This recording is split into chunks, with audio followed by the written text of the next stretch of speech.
জন্য কারো প্রতি যদি দুশ্মনী রাখতে হয় তখন সে রাখে কেন? লা তাআতা লিমাখলুকিন ফি মাসিয়াতিল খালিক। আল্লাহর সাথে নাফরমানি হবে, সে যেমন যে ব্যক্তি হোক না কেন তাকে আমার অনুসরণ করার দরকার নেই। আল্লাহর নাফরমানি করে, আল্লাহর অবাধ্য হয়ে, আল্লাহর অপছন্দনীয় কাজে সমর্থন দেওয়া যাবে না কোনো ব্যক্তিকে, সে যেই হোক না কেন। কথা বুঝতে পেরেছি? তাহলে সে যদি মুসলিম নামে পরিচিত হয় আমাদের সমাজে, তারপরেও তার প্রতি বিদ্বেষ রাখা, এটা হলো হাদিসের শিক্ষা।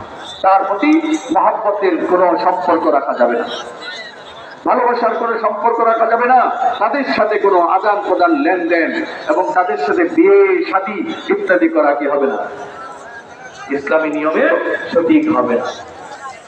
কারণ আল্লাহর ওয়াস্তে আমাকে ভালোবাসতে হবে। আর হাদিসের মধ্যে আসছে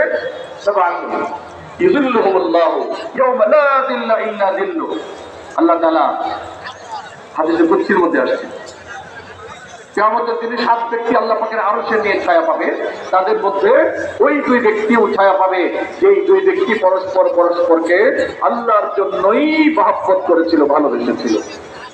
এখন থেকে যদি কেউ আমরা আল্লাহ পাকের আরশের নিচে ছায়া পাইতে চাই, যেদিন আল্লাহর আরশের ছায়া ছাড়া আর কোন ছায়া থাকবে না, যেদিন সূর্য মাথার উপরে চলে আসবে, সব মানুষ শুধু হায় হায় নফসি নফসি করতে থাকবে, ব্যক্তিগত চিন্তায় আর ফিকিরে এসে পেরেশান থাকবে, সেদিন একদল মানুষ আল্লাহ পাকের আরশে নিয়ে আরামের ছায়ার মধ্যে থাকবে। এদের মধ্যে একটি ব্যক্তি হলো ওই ব্যক্তি যে ব্যক্তি একজন আরেকজনকে মহব্বত করেছে, ভালোবাসেছে। কার জন্য? আল্লাহর জন্য। আল্লাহর বিরুদ্ধে যাবে তাকে ভালোবাসা আপনার প্রয়োজন নেই। সে আল্লাহর শত্রু হয়ে গেছে। হাবিবুল হাবিব হাবিবুল, আমার আল্লাহর বন্ধুকে আমিও বন্ধু বানাবো। কি বলেন? আল্লাহর বন্ধুকে, নবীর